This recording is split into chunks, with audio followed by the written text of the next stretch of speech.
brothers and sisters, ladies and gentlemen, children, welcome tonight.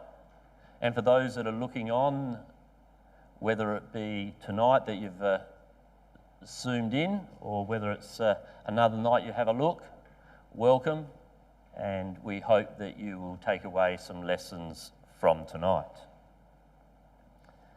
Now, you all should have received a handout.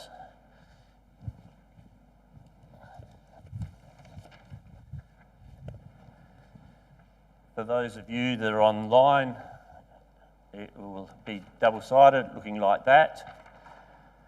The first part is a question, which you can write some things down, or you'll be encouraged to write things down. We've then got 3 activities on that page. On the back page, we have Matthew, Mark and Luke. We've then got a small section there if you wish to add any other notes. And then the final box is our conclusion, and I'll let you know when that will happen and what I'd like you to do for that section there.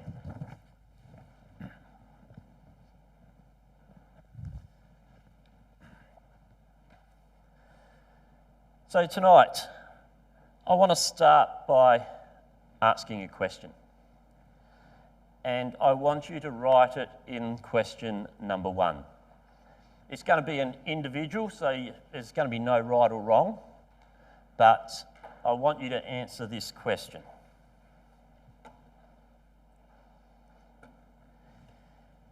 If you had your choice, what one thing would you not want to lose? Now, before we go any further, I'm going to give you 5 scenarios, and you need to choose out of one of those. Which one would you not want to lose? So, here are the options. Do you not want to lose your hearing? Would you not want to lose your speech? Your leg or legs? Your arm or your arms? Or your sight? Out of those 5, which are all to do with senses and using of our body, what one would you not want to lose?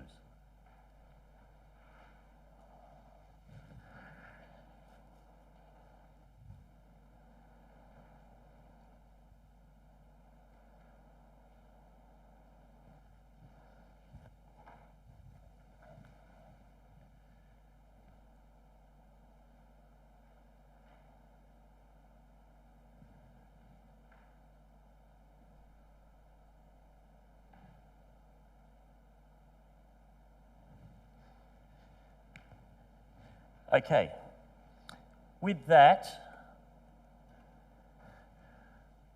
why did you choose that one?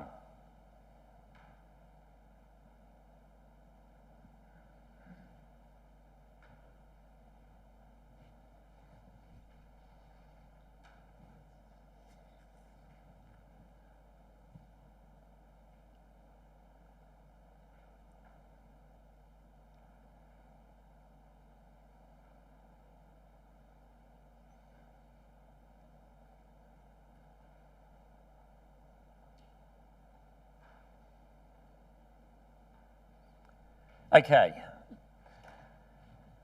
how many people chose hearing? Just put your hand up. 1, 2, 3, 4, 5. How many chose speech? None. What about legs? 1. What about arm? Another 1. What about sight?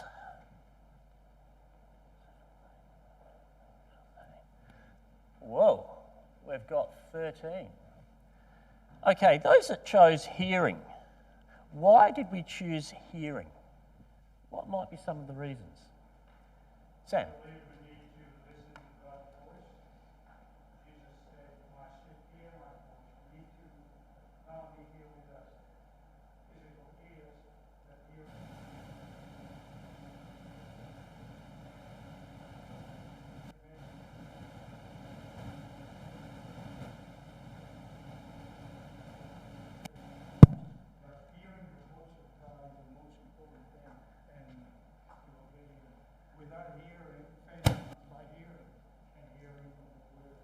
Okay, so what Sam has basically said, that we need to have hearing so we can listen to God's word. Okay, anyone else had hearing? What did you write, Jaden? I read so we could listen to one another. It's like we could listen to what they say about the God. That just like makes sense. Okay, so we can listen to one another. What others have said? Okay, fantastic. Okay, legs. Who said legs? Chris. Hang on, I need to make it so that those that... Mainly just you'd be stuck in one place all the time. I know there's wheelchairs, but that's pretty awkward too. And I suppose, Chris, with wheelchairs, like they haven't been around for millennia, they've sort of just been there for, you know, the last few years, I suppose, you know, maybe 50, 100 years. I don't know how long wheelchairs have been around. Okay, who had the arm? Okay, why do we choose the arm?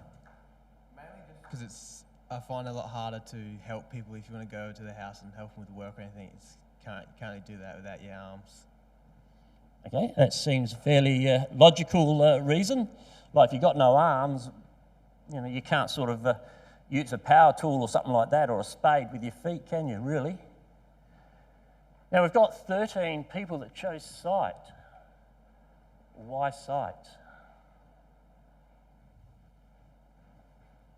Without your sight, you can't read the Bible, so you can't hear God. Okay. Anyone else want to? You can't see people or colours or nature. Okay. Anyone else? Bruce? I think it'd be horrible living in the dark, basically, all the time. Okay, so you really can't see things, so you can't appreciate nature, you can't see other things, and Bruce's comment that it's basically darkness. Does anyone else want to add anything else? Josh? I just thought it'd also affect, you know, your legs and your arms, because you'd be, you know, they become blind as well, in a way, because you couldn't use them to full capacity. All right, fantastic. All right, thank you very much for that. So, to me, I think if I was to lose anything, or I don't want to lose anything, it would be my sight. And I think as we go through the night, we'll start to see that our sight is really, really important. So now, I'd like to get into a few activities before we start looking at some of our scripture. Now, I have these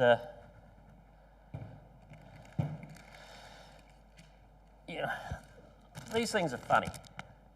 Everyone's starting to wear them around their nose and their mouth. But they're never ever made for that. They're actually made, I'll use mine, to go over your eyes. Okay? So tonight, we are going to use these as blindfolds. And there are going to be a number of you that we're going to blindfold. And we'll have a little look at seeing how we go. So, someone on that table, if you can make sure that you're blindfolded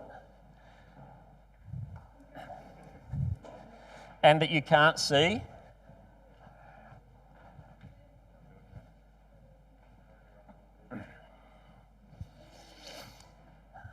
Let me assure you, this is most probably the better one to be blindfolded.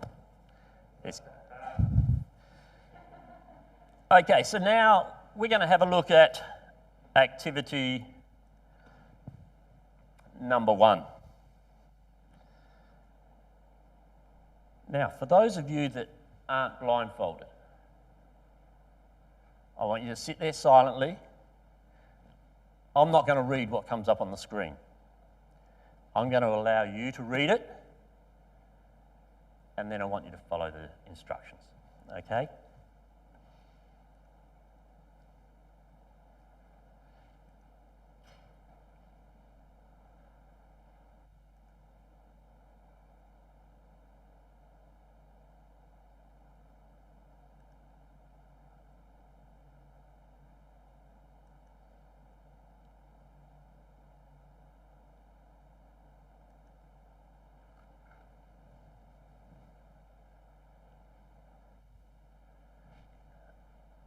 Okay, so we understand what we're doing.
Okay. Those of you that have got your eye things on, you can take them off. That was 3 minutes of our life. How do you feel about it? Hang on. There we go. How do you feel about that? Weird. Weird? Why was it weird? I felt like people were just doing like tricks and stuff and they missed out on it. Oh, were you cheating? Missed out on seeing stuff. How did you find it, Harvey? Long. It was Long. long? Okay, so it was 3 minutes and it seemed like forever? And Yes. what about everyone talking? Did you like that? No. No? Now, who have we got here? Lily, sorry. How'd you find it, Lily? I found it strange not to be seeing what everyone else was seeing. Yeah. Quite strange. Josh, and what were your thoughts on it? Well, I definitely had FOMO, fear of missing out on something that was great. Obviously, sounded awesome, and it made me picture what it could have been. The first thing that came to mind was maybe perhaps you and Beryl on a tightrope, and Clearly he's seen it before. No, so, okay, in your activity 1 box, maybe just write, 3-minute People Are Awesome movie or something like that, and then just some comments about what the people that were blinded felt like. Clearly FOMO, fear of missing out, certainly felt weird.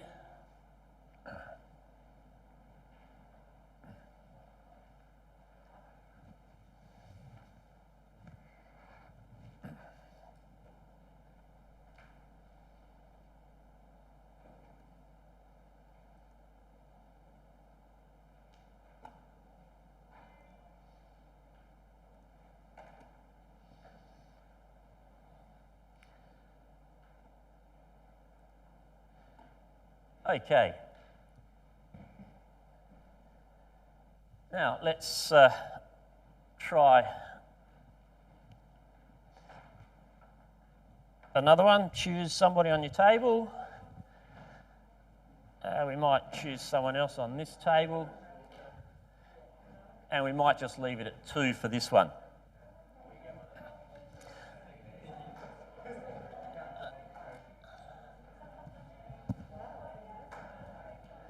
Okay, if you have the blindfold, come up the front here before you put it on. Right, who's going from this table?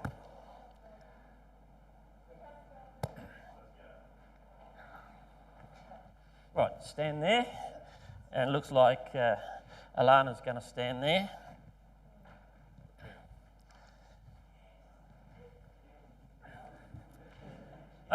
Okay, so hold that. Put your masks on so you can't see.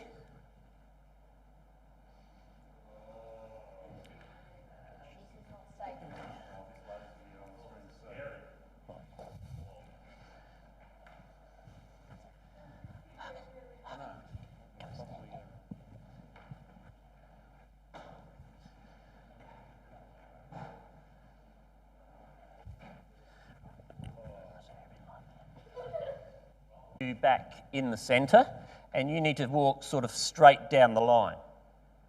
But I've actually put some people there. And I want you to carefully work your way through and see how it is to walk down that line, okay? So come across here, hold on to your stick.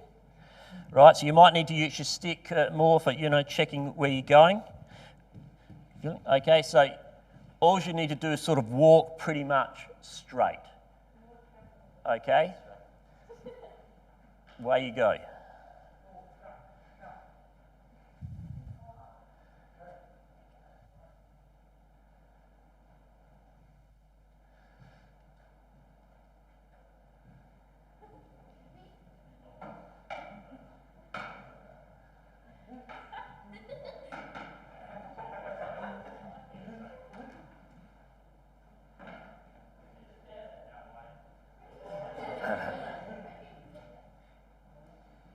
Okay, you can stop, take off your masks.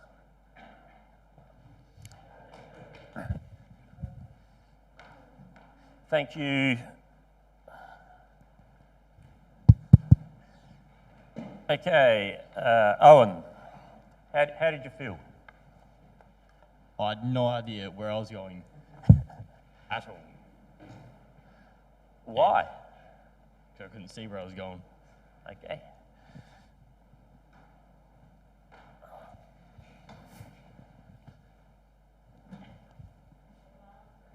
Oh, how did you feel? Weird because you didn't know where you're going, but you kind of did because you had seen it already. Okay. So imagine yourself being blind and you've got to walk down the streets and, shop and do all those tasks. So, activity number 2, write, something along the line, blind man walking, how do you think they went?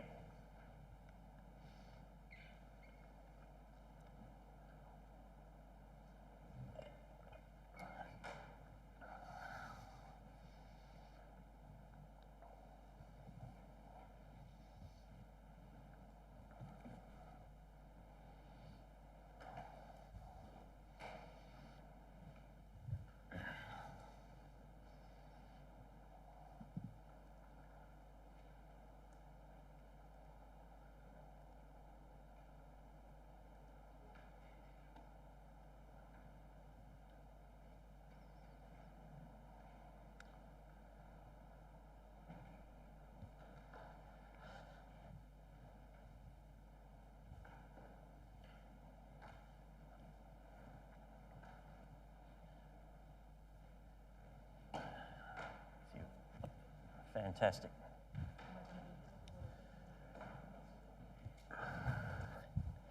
Okay.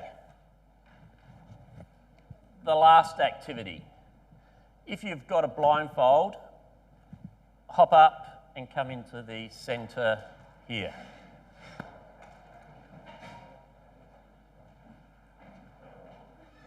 Okay, can I get you to sit here? Right. And can I get you to sit there? Just come across it this way a little bit more. Yep, just down there. Lee, can I get you to sit here? And April, I want you to sit there. Okay, I want you to put your blindfolds on.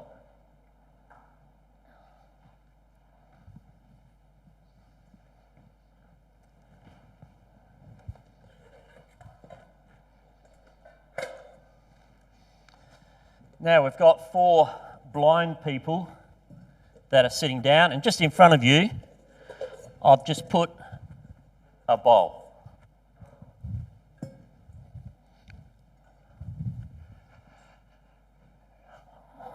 There's your bowl, April. I'll just make sure that you know that it's there.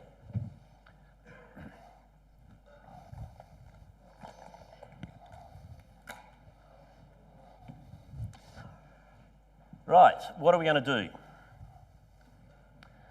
They're going to sit at a location, and someone from the same table, or maybe because we've only got 3 here, are going to perform the following tasks, okay?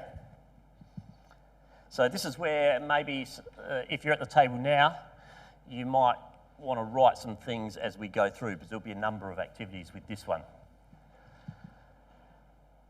So, there's going to be 6 choices at your table to choose a person and an option. So maybe Josh and Bruce, we might grab some from different tables. Okay, when you do the activity, you're not going to say anything about what you're actually doing. Okay? So the first thing I'm going to do is, okay, so this table here, if you grab something, you're going to take it down to your fellow table. Likewise, you guys are going to bring it to your table. You guys here, Josh and Bruce, to Anne, of course. Well, actually, it won't hurt. It just means you do 3 things each. Okay, so what you'll need to do is you'll need to come up to me and then perform this activity. Okay, so someone from each group, come up.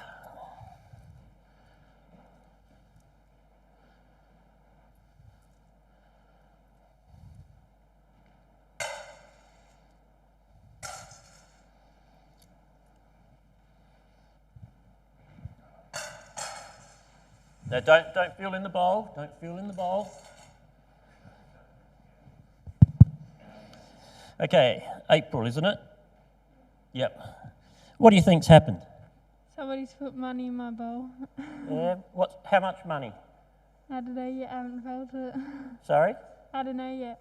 Don't know yet, okay. Lee, what are you thinking? My backside's sore. No. I've got 1 coin, I think, by the sounds of it. Okay, 1 coin, thank you. Declan, what are you thinking? Someone's put something in my bowl, but it doesn't sound like very much. Doesn't sound like very much. And what's your choice? I actually felt it, but when I first heard it, it sounded like one fairly decent coin being put in there quite forcefully. Yeah. Okay. Excellent. Okay, so we're not sure what's really happened, but clearly some coins have gone in. Okay, the next activity.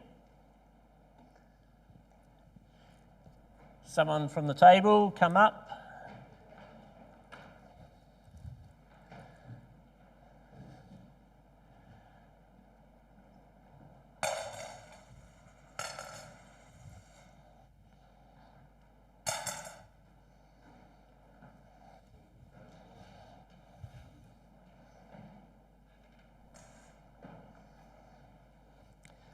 Okay, Lee, what are you thinking? Another coin, I think, is dropped in there. Maybe a little bit duller or something. I'm not sure. So are you sort of saying more expensive or cheaper, or what's your thoughts? Maybe cheaper. Maybe cheaper, okay. Declan, what are you thinking now? Someone has softly put probably a coin in there. Right, okay. Anne? My coin actually bounced up and hit my hand, and I feel like it wasn't as heavy as the last coin. Okay, so it wasn't quite as heavy. April, what's your thoughts at the moment? This one didn't rattle as much. I don't know, maybe it's heavier. Okay, maybe heavier. So would there have been one coin, two coins, three coins? What are you thinking? Just another one. Just another one? All right, so let's now go to our next one.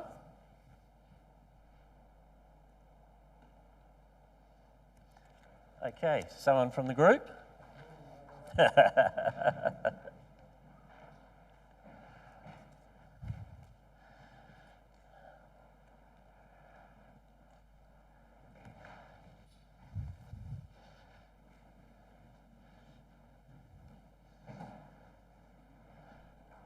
April, what happened then? I don't know. You don't know? Yeah, I don't know. Don't know. Lee, you're an intelligent man. What happened? Yeah, you're right there. I reckon someone took something out of my bowl. Okay. Declan, what's your thought? Sounds like something extremely small was put in there. Anne, any ideas? Well, from Sam's reaction, I thought maybe it was going to be a note, but it did actually sound like something small and metal was put in there, but lighter than a coin. I don't know. No. Okay, well, let me tell you a little bit. Keep your masks on, the four that have got them on, because we've got three more things to happen yet. So, we started off with some 5-cent pieces. The next lot that came out was actually a $2 coin. The last lot was actually a $5 note. Okay?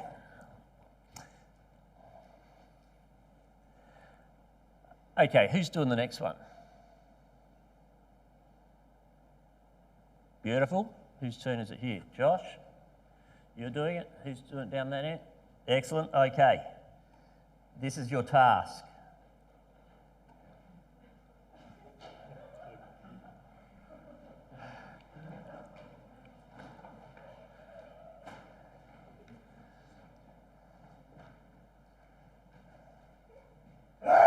Get out of the way! Come on, idiot!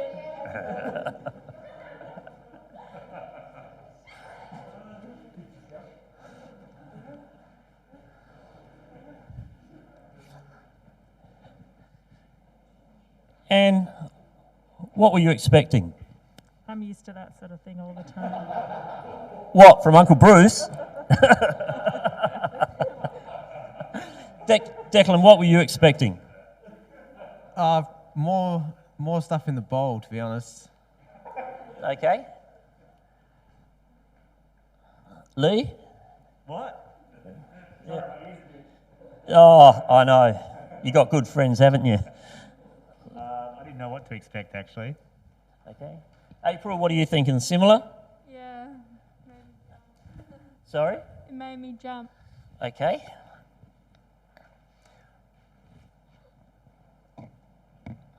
Okay.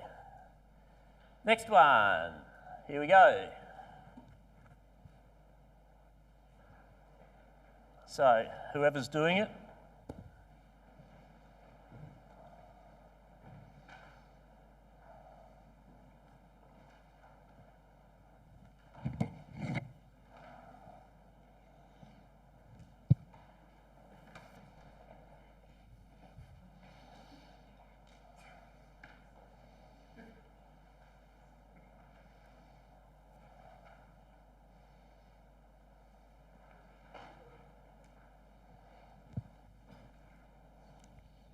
What do you think about that, April? They've been kind to me. Okay, so they were being kind. Was it something you were expecting? No. No? Lee? I heard someone wanted to take my money, I think. So, were you expecting someone to come gently by? And if they were going to take your money, what sort of reaction were you thinking? If someone was going to take me money, I don't think they would say it. I think they'd just take it. But it was nice that he told me. And I don't really want to know what Josh said, but what were you thinking was going to happen? Well, I didn't know what would happen, but I think he whispered very, very quietly in both of my different ears, "Do you want some help?" Which just seemed bizarre, because why would you whisper it so quietly? Declan. Sorry. It was gentle and sounded kind, but it also, to be honest, sounded a little creepy. Okay. Well, I suppose that one came from Mike, so anything's possible.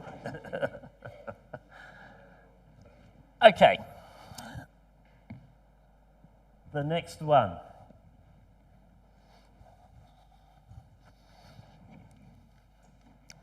The next one. How are we feeling, guys?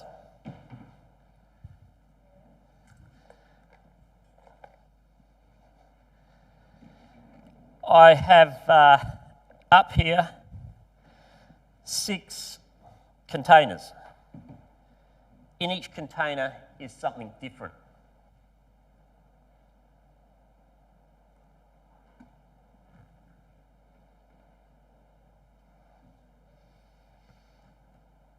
So, choose and away you go.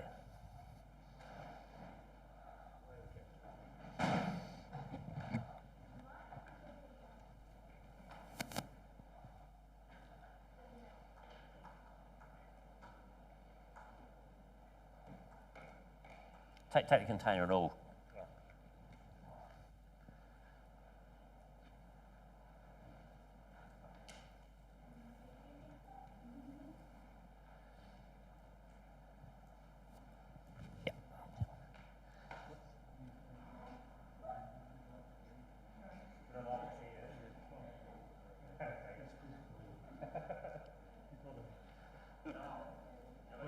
Right. Yes, yes.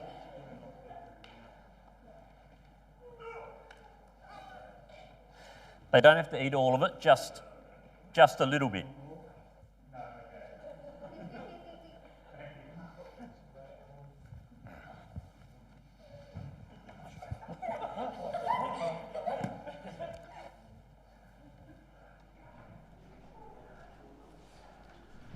Okay, Lee, how did you feel being blind, sitting there, someone coming to offer you something because you looked like you needed something to eat, not knowing what it was?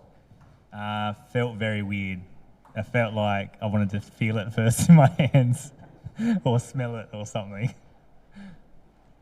So these people were really helpful. April, how did you find this? I was unsure if I was meant to be eating the spoon or the grain. What do you think it was? Sugar. Sugar? Lee, what do you think yours was? What do I actually think it was? Oh, what was it? It wasn't a very good strawberry, I think. Declan, how was your choice, and what was it, and how did you feel? I'm pretty sure it's brown sugar. It's pretty good. But it was a little bit nervous just not knowing what it was, but also a little bit exciting, I guess, to find out. Yeah. Anne, and yourself? I felt very vulnerable, especially when I heard that it was Josh that was giving it to me. But he very kindly gave me a very nice sultana. Oh, beautiful. Okay, thank you, blind people. You can head back to your places.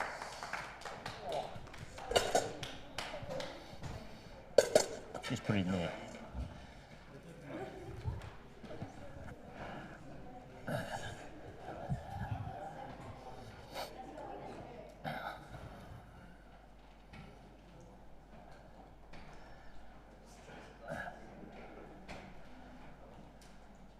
Okay, I'm just going to give you a minute or two if you wanted to write any notes down for any of the activities there before we progress on.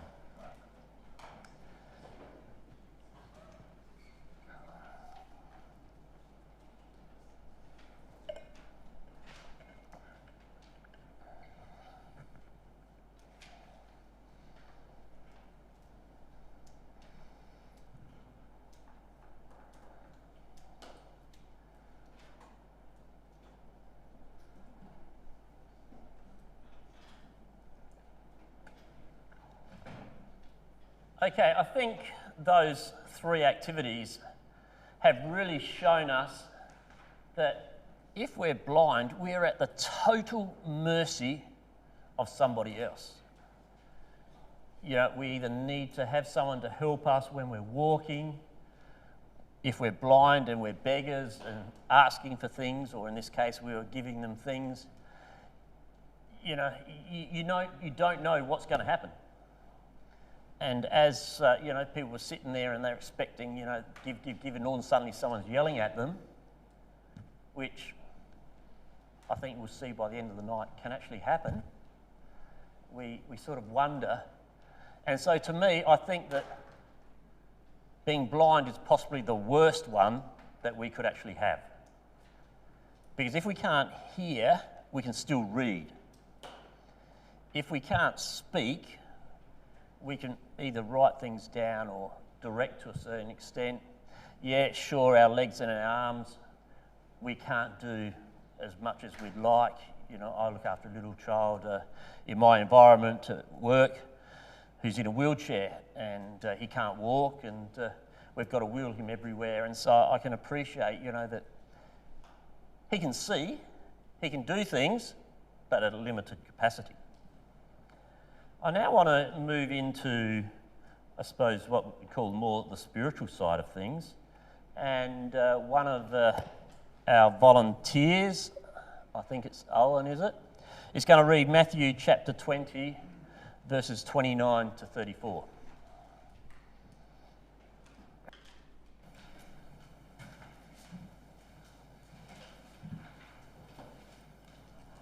Reading Matthew 20, verse 29 to the end. Now, as they went out of Jericho, a great multitude followed him. And behold, two blind men sitting by the road, when they heard that Jesus was passing by, cried out, saying, "Have mercy on us, O Lord, Son of David." Then the multitude warned them that they should be quiet. But they cried out all the more, saying, "Have mercy on us, O Lord, Son of David." So Jesus stood still and called to them and said, "What do you want me to do for you?" They said to him, "Lord, that our eyes be made open." So Jesus had compassion and touched their eyes, and immediately their eyes received sight, and they followed him.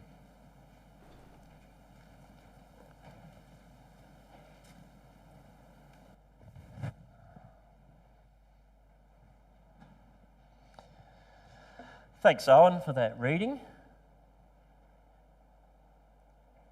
Now, let's have a look at what Matthew chapter 20 says.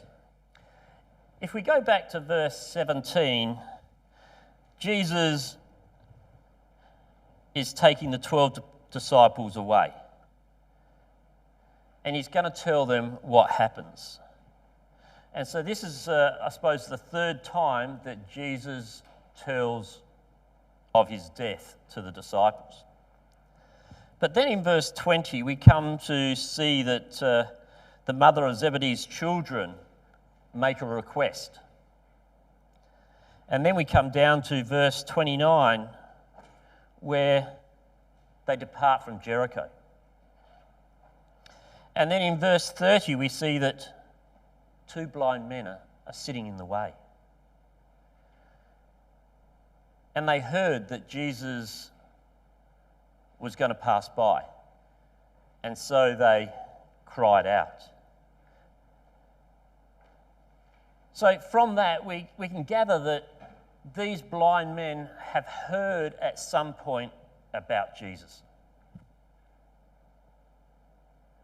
And then when they find out that, hey, this is Jesus passing by, they start saying, "Have mercy on us, O Lord, thou Son of David." Now, I suppose if we can picture Jesus, he's walking through, he's got a whole lot of people with him, the 12 disciples, there's a multitude there. And I suppose, let's put it in today's context, maybe we're at the footy, right? There's a huge amount of people. And there's these two blind men sitting there. Chances are they might have been begging, and they hear that Jesus is coming by. And they yell, "Have mercy on us." But then the multitude start rebuking them and told them to hold their peace. "What are you saying? Be quiet, stop. But these two people knew that Jesus was something special. And they cried even the more, "Have mercy on us, O Lord, thou Son of David." And they would have continued, "Have mercy on us, O Lord, thou Son of David. Have mercy on us, O Lord, thou Son of David." And Jesus would have stood still. And he called them. He didn't go across to them. He called them. You got these blind men. So whether the disciples, and I'm only sort of putting that into the equation, we don't know, but whether the disciples took these blind men over to Jesus. And then Jesus said unto them, "What will ye that I should do unto you?" Now, what a question. What do you think these blind men want? There's only one thing, and that's their sight. But Jesus asked them, "What do you want me to do?" And Jesus, and then they say unto him, "That our eyes may be opened." How many people have ever had their eyes opened right from Genesis, from creation of the world? Blind people receiving their sight. Very minimal. And yet you see, this required a lot of faith by these two people. And so Jesus had compassion on them. And then in verse 34, they received their sight and they followed Jesus.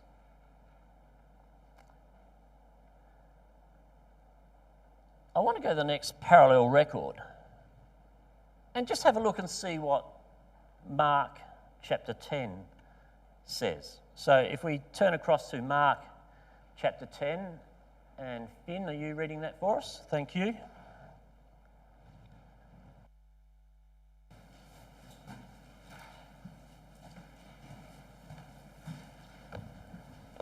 Reading Mark chapter 10, verse 46 to the end. Now they came to Jericho.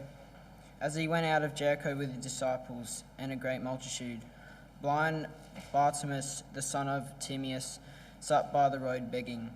And when he heard that it was Jesus of Nazareth, he began to cry out and say, "Jesus, Son of David, have mercy on me." The many warned him to be quiet, but he cried out all the more, "Son of David, have mercy on me." So Jesus stood still and commanded him to be called. Then they called the blind man, saying to him, "Be of good cheer, rise, he is calling you." And throwing aside his garment, he rose and came to Jesus. So Jesus answered and said to him, "What do you want me to do for you?" The blind man said to him, "Rabboni, that I may receive my sight." Then Jesus said to him, "Go your way, your faith has made you well." And immediately he received his sight and followed Jesus on the road.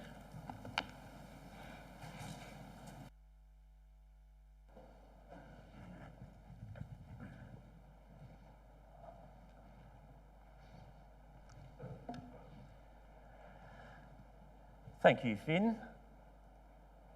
So, Mark chapter 10. We're here presented with one blind man, Bartimaeus. But if we go back to verse 32, we see that Jesus is talking to his disciple, and verses 33 and 34 talking about what's going to happen when he dies. And this is the same time as Matthew records it, being the third time. And in verse 35, we see that James and John, the sons of Zebedee, come unto him. "Master, we would that thou shouldst do for us whatsoever we shall desire." And it's the same desire as Zebedee's, the mother of James and John. And so the request from James and John, the disciples were blind to what is to happen. They just didn't understand that shortly Jesus was going to be mocked and scorned and spat upon, and that they would kill him. But then we come down to verse 46. And we see that here we have blind Bartimaeus. So we haven't got two people recorded in Mark, but we've certainly got this man, blind Bartimaeus. So he must have been known fairly well to people that come by. And he sat by the wayside, or the highway, begging. Now, we can picture now those four people that were blind in this room, where they were in a state of begging. There was people that came through which were nice and gave them some money. The first lot was only 20 cents, couldn't even buy anything. And yet they felt quite rewarded. The next one was a $2. And then the third one, which was a $5 note, well, something happened, but I don't know what. But then as they sat and begged, there'd be nice people that would come and talk. There'd be other people that would rebuke him or speak roughly to him. And then there might be somebody that could see that he'd been there for a while, they'd travelled backwards and forwards, and, maybe we'll give him something to eat. And so you're at the mercy of everybody. You're in the hot sun begging. The rain's pouring down. It's the only way a blind person in the land of Israel was going to get some sort of help. And we see, as we did in Matthew, that they'd heard or knew of Jesus at some point. They'd heard, but they hadn't seen him. And once again, verse 48, they're calling out, "Thou Son of David, have mercy on me." And once again, we see that Jesus said unto them, "What will you have us to do?" And also verse 52, talking about faith and that they followed Jesus in the way. Let's move across to Luke 18, and I think Declan's going to read that passage for us, Luke 18, 35 to 43.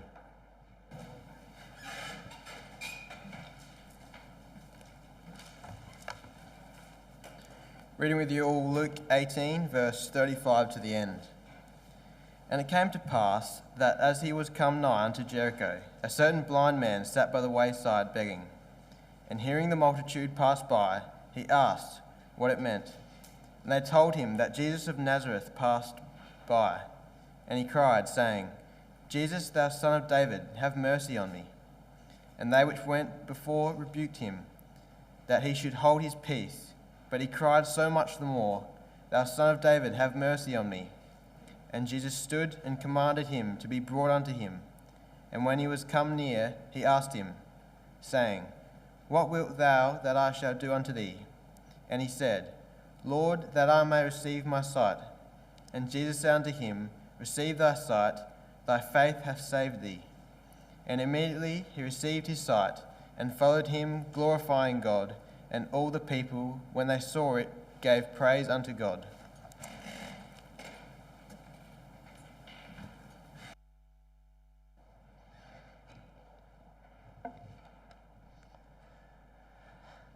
Thanks, Declan. So look, once again, we sort of see similar sort of things. If we go back to verse 31, we're looking at Jesus with the 12, talking about going up to Jerusalem, that he's going to be delivered unto the Gentiles, they're going to be mocked, death in verse 33. And Jesus is talking to them about his death for the third time. And then we come down to verse 35, once again, that there was this beggar, this blind man. And he hears a commotion. It's not a regular noise. Like, there's a huge multitude. And he wanted to know what was going by. And then they told him that Jesus of Nazareth passeth by. And so once again, from that we can get the sense that Jesus has been heard, or the blind man had been heard about Jesus before.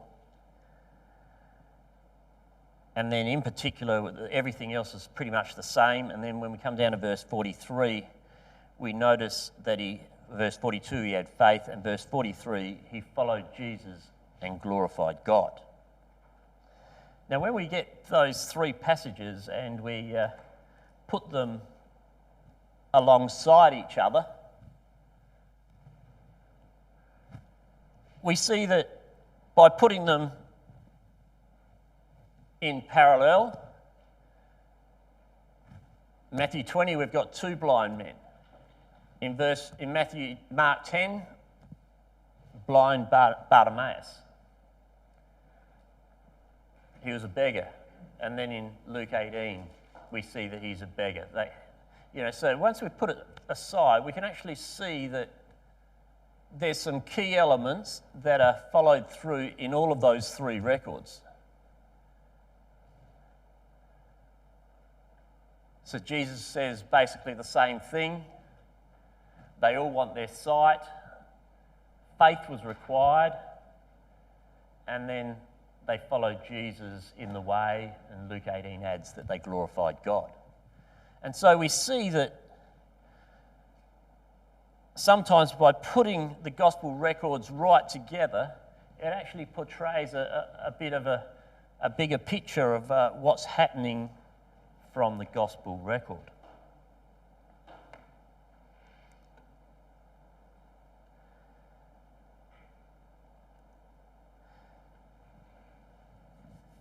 Now, at the moment, here at this hall, we put on Tuesday night seminars about Jesus, and I think it's really important because for a lot of people in the world, the world is blind to God and Jesus. They're doing their own thing. They're not interested in God, not interested in Jesus, not interested in following him, not interested in having a faith. And yet we saw here that there was a blind man. And he called out and he had faith and he wanted to follow God. And so we can only really see when we acknowledge that Jesus is God's Son. Nowadays we have that sort of saying, the blind following the blind. And we need to sort of get out of that mentality and move into an aspect far greater, and that we can, instead of following some person that's blindly going along their way, take hold of the scriptures like these blind people who then got their sight and then followed Jesus. See, it's really important that we maintain and that we are following Jesus. You see, many people in Jesus' day could see, and yet they were blind. And if you know your scriptures, the scribes, the Pharisees, the high priests, there was a whole lot of people around Jesus in that day that were blind to Jesus' message. And yet there was this beggar, person on the side of the road, had hardly anything. He was actually blind, but when he was blind, he could actually see. He could see what Jesus was about. He had faith. He knew that Jesus had something to offer him.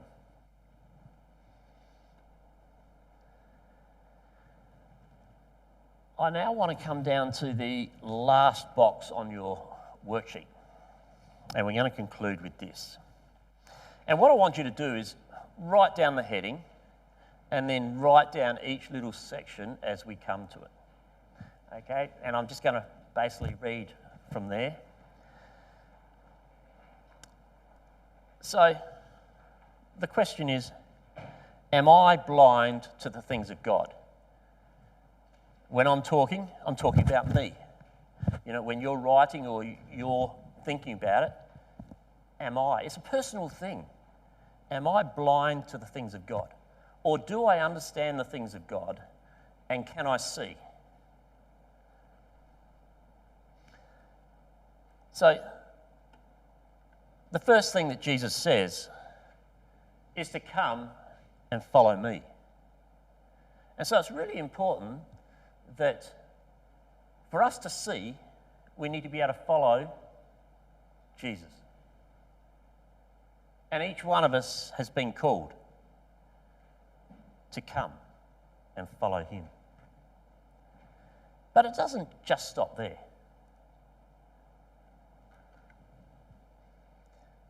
The next step is we need to be baptised. And by that, we mean a full immersion in water. It's not a sprinkling or anything like that.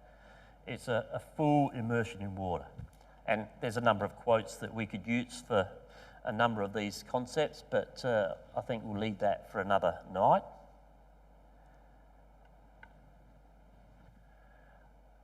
Obedience to God is the pathway to the life you really want to live.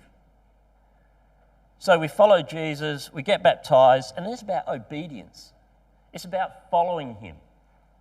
And if we follow him and are obedient, then we're going to have a life both now and when Jesus returns.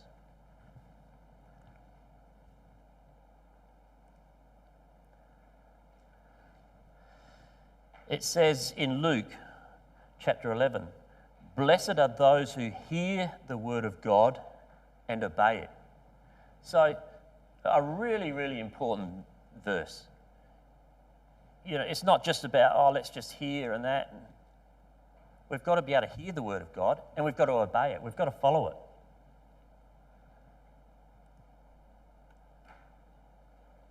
And in doing that, we're going to seek first the kingdom of God. And that's another topic all on its own, but, these blind Bartimaeus, these blind beggars, they were blind, but they were able to see. They followed Jesus. And what a glorious opportunity to have gone from blindness, both literally and spiritually, to the aspect of being able to see. And I think tonight, hopefully, you've been able to appreciate the aspect of what it's like to be blind. Here's a blind beggar in the way, and yet what a glorious future he has because he decided to come and follow Jesus. Thank you.